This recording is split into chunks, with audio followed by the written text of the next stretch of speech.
Arthritis सिर्फ 50 या 60 साल की उम्र के बाद ही होती है, और दूसरा, जब आर्थराइटिस हो जाती है, खासतौर पर घुटने की आर्थराइटिस, तो सिर्फ नी रिप्लेसमेंट ही उसका आंसर है। ये दोनों चीज़ें गलत हैं। पहली चीज़, कुछ आर्थराइटिस जिनको हम इन्फ्लामेटरी आर्थराइटिस कहते हैं, वो 20s और 30s में ही स्टार्ट हो जाती हैं और उनका ट्रीटमेंट मेडिसिन से ही हो सकता है। दूसरा, अगर नी आर्थराइटिस आपको हो गई है 50-60 साल की उम्र में, तो ऐसा नहीं है कि आपको सिर्फ नी रिप्लेसमेंट ही कराना है।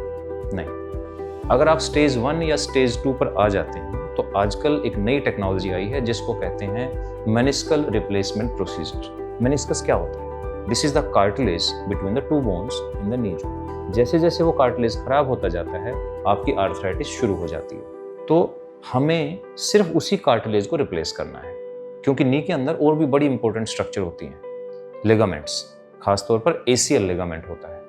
ये वो लिगामेंट होता है जिसके कारण हम जमीन पर बैठ पाते हैं, चौकड़ी लगा पाते हैं, इंडियन टॉयलेट यूज कर सकते हैं, और ये हमारे कल्चर का बड़ा इंपॉर्टेंट पार्ट है।